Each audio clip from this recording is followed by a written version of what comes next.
She smiled when she hit me. Not out of anger, out of enjoyment. The crack of pain shot through my ribs, my vision blurred, and before I could even breathe, my phone vibrated. One message from my brother. That was the moment something inside me went silent. I lay there on the cold floor, bruised and bleeding, replaying everything. The woman he was about to marry had just destroyed me, and he had chosen her without asking a single question. No call, no concern, just distance. Betrayal doesn't always scream. Sometimes it arrives as a calm text message that changes everything. I didn't report it. I didn't cry in front of anyone. I healed in private, studying my reflection, memorizing the damage. Every bruise became a reminder. Every ache sharpened my focus. She thought she'd won. My brother thought silence would erase me. They were wrong. I began to observe quietly, from a distance. I noticed how she lied effortlessly, how people trusted her smile, how my brother defended her without thinking. I collected moments, patterns, weaknesses. Rage was useless, patience was power. Then weeks. I stopped reacting. I stopped explaining. I became invisible. And that's when people make mistakes, when they think you're no longer a threat.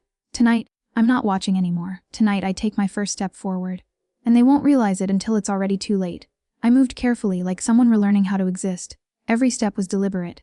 Every silence was intentional. I let them believe I was gone, emotionally broken, scared, erased. My brother stopped checking entirely. His fiancée stopped pretending I mattered. That was the gift they gave me, freedom to plan without interference. I started with small things, not revenge, information. Who she spoke to when she thought no one was listening. Where she went when she said she was working late. How her voice changed depending on who stood in front of her. I noticed the cracks behind the polish, the impatience behind the charm. People like her don't hide who they are forever. They leak. Pain had sharpened my memory. I remembered how she'd once bragged about destroying someone's reputation, without touching them. I remembered my brother laughing, calling her smart. That laugh echoed now, hollow and distant. Love had made him blind. And blindness is dangerous. I took a job that didn't look important, low profile, boring title, perfect cover. It placed me close enough to hear things, far enough to remain invisible. I learned how to listen without reacting. How to watch without being seen. I learned that truth doesn't announce itself, it waits for the right moment to surface. At night, the bruises still spoke to me. Not with pain anymore, but with reminders. Don't rush, don't slip.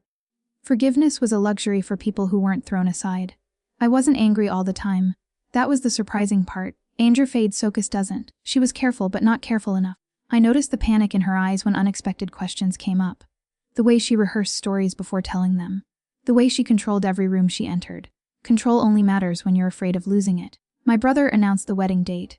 I read it on social media like a stranger reading a headline. Smiling photos. Comments filled with blessings. No one saw what I saw. No one knew what kind of person they were celebrating. That was fine, crowds make better stages. I began laying foundations. Quiet conversations. Casual mentions. Questions that sounded innocent but lingered uncomfortably in people's minds. I never accused, I never hinted at violence. I let curiosity do the work. Doubt spreads faster when it believes it was self-discovered. There was a moment once when I almost stopped. I imagined confronting my brother, asking him why he chose her word over my broken body. I imagined his face when he realized what he'd done. But imagination is soft. Reality is precise. I chose precision. She sensed something eventually. People like her always do. I caught her looking around more often. Double-checking her phone, lowering her voice mid-sentence. Paranoia crept in, subtle but persistent. She didn't know where the threat was coming from, and that terrified her more than knowing. One evening, I saw them arguing in public, not loud. Controlled, dangerous. Her smile cracked for half a second. My brother looked confused, exhausted. Love was becoming work, trust was becoming effort. That's when I knew the timing was right. Not for the final move, but for the pressure to increase. I arranged a meeting that wasn't supposed to happen. A coincidence that wasn't accidental. She walked into the room and froze when she saw me. Just for a breath. Just long enough. Her composure snapped back quickly, but I'd already seen the fear. She knew I wasn't gone. We didn't speak, I didn't smile. I didn't threaten. I simply met her eyes and looked away as if she wasn't worth acknowledging. Silence unsettles people more than words ever could. After that, her behavior changed. She became defensive, aggressive, careless. Mistakes surfaced. Stories contradicted each other. People started noticing. Not accusing, just noticing. And once people notice, they don't forget. My brother called me for the first time in months. His voice was cautious, unsure. He asked how I was doing. I answered calmly. Politely. I didn't mention the assault. I didn't mention her. I let guilt fill the space I left empty. That night, I reviewed everything I had gathered, every detail. Every thread. I wasn't building revenge out of rage anymore. I was building inevitability. A sequence of events that would unfold naturally, logically, disastrously for them. The hardest part wasn't patience, it was restraint. Knowing I could destroy everything in a single moment, but choosing not to. Knowing that the right ending isn't fast, it's unforgettable. Tomorrow one truth will surface. Not all of them, just one. Enough to start a chain reaction no one can stop. Enough to make them question everything they think they know. I closed my laptop, turned off the lights, and sat in the dark, listening to my own breathing. This was no longer about pain. This was about balance, about consequences, about reminding them that silence doesn't mean weakness. And as I prepared for the next move, my phone vibrated. A message appeared on the screen, from her. I didn't open it. The message stayed unopened for hours, not because I was afraid of what it said, but because control had shifted and she knew it. People like her only reach out when the ground beneath them starts to move. I let the phone lie face down, screen dark, while I slept better than I had in months. In the morning I opened it, just one line. "We need to talk." No apology, no explanation, just a demand wrapped in politeness. I didn't reply. Silence, again, did the work for me. By midday the ripple had begun. A mutual acquaintance asked an oddly specific question about a story she'd told months ago. Another person mentioned a contradiction they couldn't quite place. Nothing explosive, just enough static to make her paranoid. Paranoia makes people sloppy. I stayed ordinary. Went to work, drank coffee, laughed at things that weren't funny. The more normal I looked, the less anyone suspected me. The more unremarkable I appeared, the more powerful I became. That evening my brother called again. This time his voice carried strain. He asked if I'd heard anything strange lately. I said no. I asked how the wedding planning was going. He hesitated before answering. That hesitation told me everything. Doubt had entered the room, and doubt never leaves quietly. I remembered being a kid with him. How he always believed the loudest person in the room, mistaking confidence for truth. She had known that. She had built herself to fit his blind spots perfectly. But blind spots are only dangerous until someone shines a light through them. I arranged another coincidence. A document resurfaced, an old message taken out of hiding by timing alone. Not damning on its own, nothing ever is, but suspicious when placed next to the others. Patterns began forming where none were supposed to exist. She confronted me in a public place days later. Chose somewhere crowded, somewhere she thought I'd be weak. She was wrong. "You're doing this?" she said softly, eyes sharp, smile tight. "Doing what?" I asked, calm enough to make her hands tremble. "You know exactly what." I leaned back unbothered. "I don't think about you." That was the moment her mask slipped, just a flicker. Enough she left without another word, heels striking the floor like punctuation marks. People watched, people always watch. That night someone sent me a file I hadn't asked for. People want to be on the right side of history before it's written. I didn't open it immediately. Anticipation is a tool. When I finally did, I understood why she'd been so confident for so long. She'd buried things well, very well. But buried doesn't mean gone, it just means waiting. I backed everything up. Multiple places, multiple hands. Insurance, if anything happened to me, the story would continue without me. That's when you know you're no longer vulnerable. My brother canceled dinner plans with her. I heard it from someone else. The circle was tightening, not because I forced it, but because truth, once disturbed, refuses to settle back into place. She sent another message, longer this time. Defensive, angry, carefully worded. I read it once, then deleted it. I wasn't here to argue. I was here to finish what she'd started the day she thought I was disposable. A rumor surfaced. Then another. Not lies, never lies. Just questions people were too afraid to ask before. The kind that cling to you, follow you into rooms, sit beside you at night. I caught sight of her again, this time from across the street. She looked smaller. Tired, her confidence had turned brittle. She was losing control, and she knew it. Control is everything to people like her. Without it, they unravel. My brother finally asked to meet. Neutral place. Neutral tone. He looked older. Worn down by something he couldn't name yet. He asked me directly if I'd ever lie to protect myself.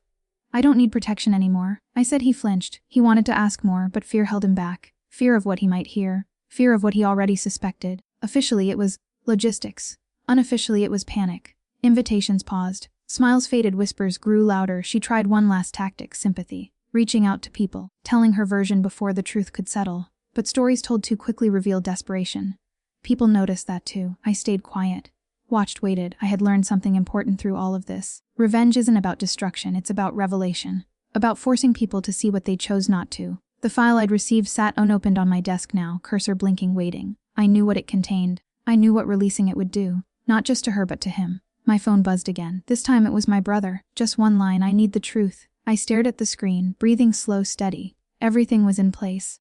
One move left before the point of no return. I reached for the file. My finger hovered over the trackpad, the glow of the screen reflecting back a version of me that felt unfamiliar, calm, steady, resolved. The file pulsed quietly. As if it had a heartbeat of its own, I closed the laptop instead. Not yet. Timing mattered more than truth. Truth, released too early, loses its teeth. I replied to my brother with 3 words. "Meet me tonight." No details. No explanations. If he wanted answers, he would come. The hours crawled. Outside, the city moved on like nothing was wrong. Cars passing, lights changing. People laughing without knowing they were standing near a fault line. I wondered how many lives unravel quietly while the world keeps spinning. Probably most of them. She didn't know about the meeting. That was intentional. The less prepared she was, the more honest she'd become later. Honesty under pressure is never voluntary, it leaks out through fear. We met where we used to when we were younger. A place soaked in old memories and unspoken loyalty. My brother arrived early. He looked like someone who hadn't slept, eyes hollow, jaw tight. He asked me how long I'd known. I didn't always know, I said. I learned. He nodded slowly, bracing himself. He asked about the assault, not directly, not at first. He circled it like a wound he was afraid to touch. When he finally said her name, it sounded foreign in his mouth. I didn't think she could do something like that, he said. I know, I replied. That's why she did. Silence stretched between us. The kind that forces you to hear your own thoughts too clearly. He wanted proof. I could see it in his eyes. He also wanted permission to doubt, to be angry, to admit he'd been wrong. I'm not asking you to choose, I told him. I'm asking you to look. I slid a single printed page across the table. Not the whole story, just a fragment. Enough to destabilize the narrative he'd been living in. He read it twice. His hands shook. She said this never happened, he whispered. Of course she did. He pushed the paper back like it burned. Is there more? Less? How bad?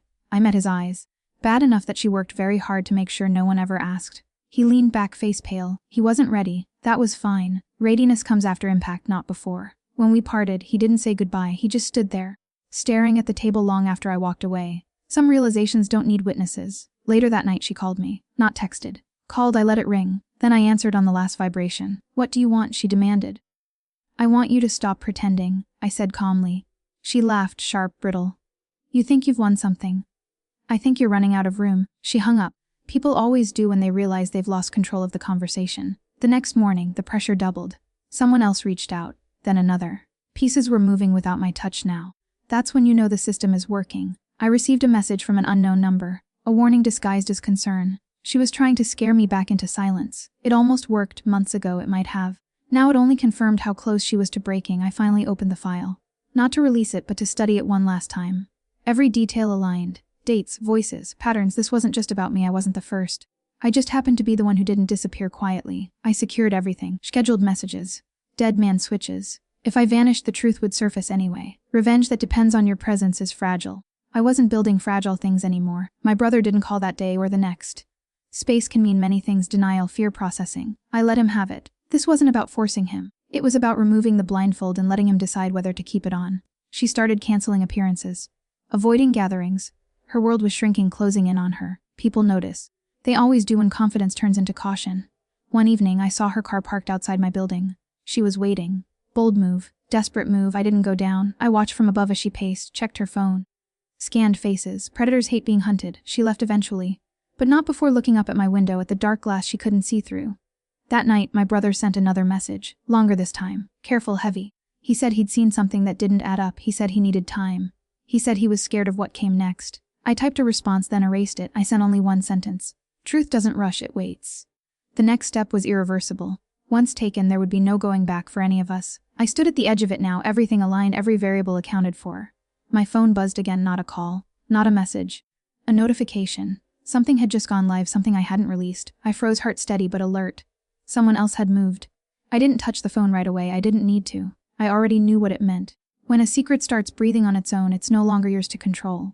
Someone else had decided the time was right, or they were scared it was too late. Either way, the ground had shifted again. I finally looked. A post. Anonymous. Carefully written, no names, no accusations, just a timeline of events that felt uncomfortably familiar. Too familiar. Comments were already forming underneath it, slow at first, then faster. People adding details. Asking questions. Recognizing patterns. I exhaled. This wasn't the final strike, it wasn't even close. But it was enough to make everyone nervous. Enough to make silence feel dangerous. My brother called within minutes. This time, there was no hesitation in his voice, only urgency. He asked if I'd seen. I said yes. He asked if it was true. I told him he already knew the answer. She says it's lies, he said. They always do, I replied. He went quiet. I imagined him sitting somewhere alone, replaying conversations, re-examining memories, wondering how many moments he'd ignored because believing her was easier than questioning himself. Guilt has weight. You can hear it when someone stops breathing normally. I need to see everything, he finally said. Come tomorrow, I answered. Lone. That night she unraveled publicly for the first time. Not fully. Just enough to reveal the cracks, a defensive statement. Too long, too emotional. People don't trust explanations that feel rehearsed. They trust inconsistencies. And there were many. I watched it all without reacting. No comments, no messages. Visibility would only make me a target. Invisibility was still my greatest weapon. Sleep came in fragments, not from fear, but from anticipation. This was the part people never understand. Revenge isn't exciting at the end. It's exhausting. Because once you've come this far, you know there's no version of this where everyone walks away intact. Morning arrived, gray and quiet. My brother showed up early again. He looked like someone who hadn't slept at all. He didn't sit down right away. He asked one question before anything else. Why didn't you tell me sooner? I didn't answer immediately.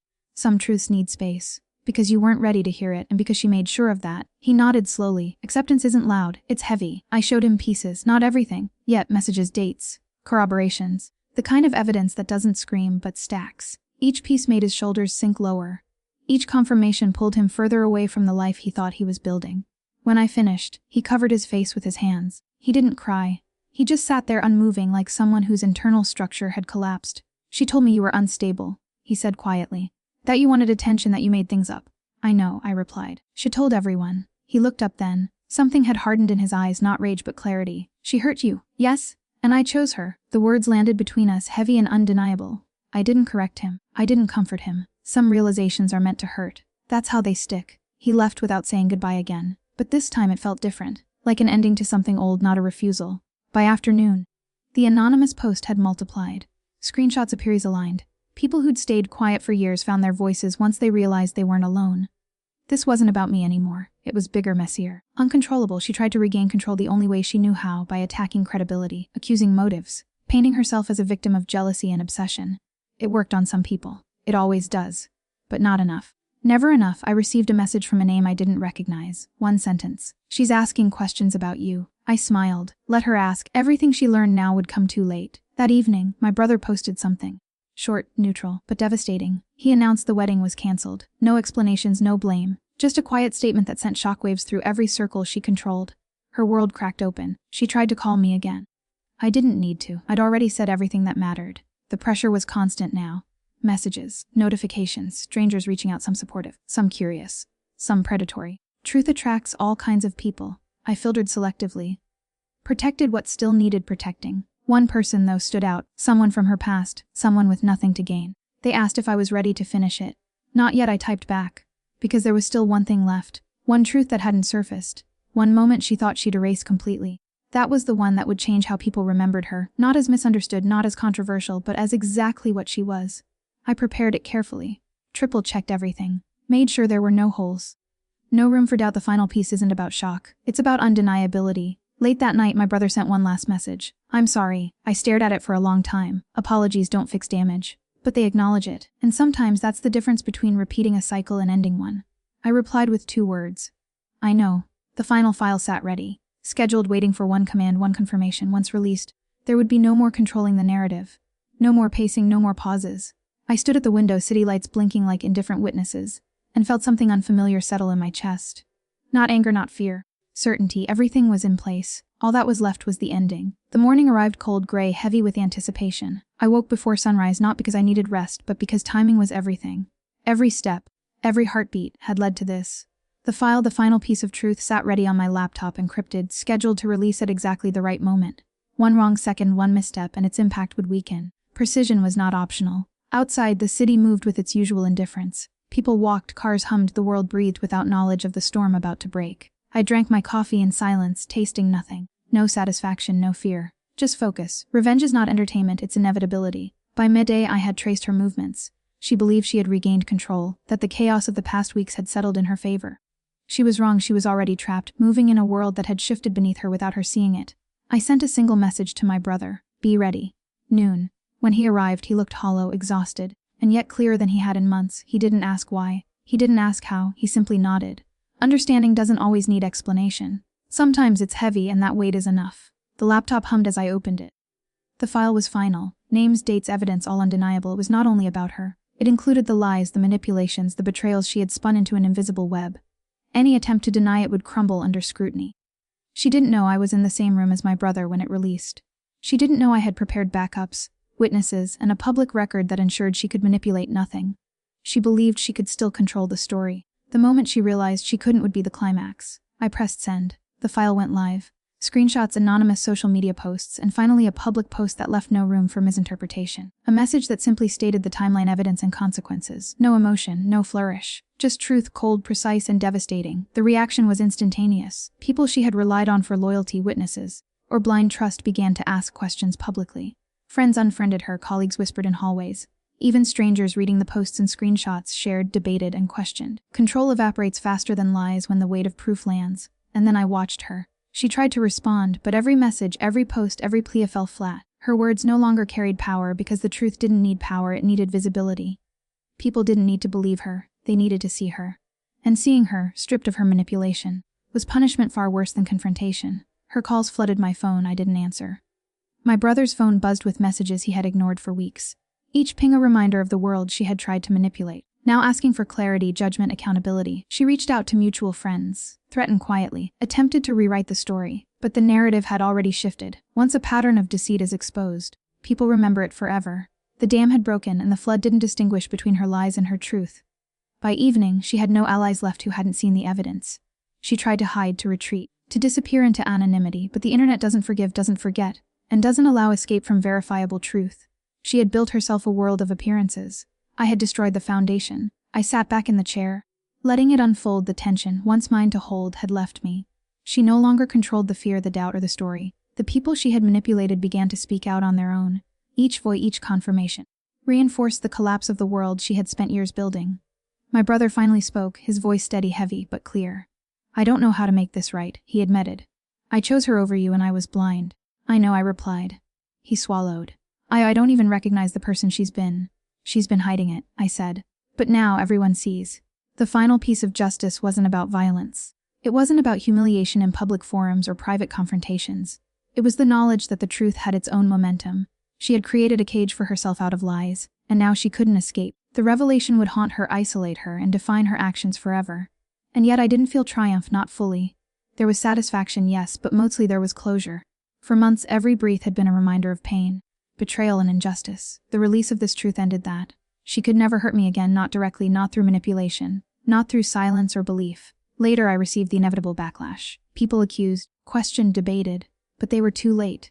Evidence doesn't bend to opinion, and time doesn't erase the past. She would spend years trying to regain what she had lost, only to realize that perception, once shattered, cannot be reconstructed. She called one last time, her voice pleading, bargaining, intimidating. Nothing worked. Silence answered every attempt, every call, every message.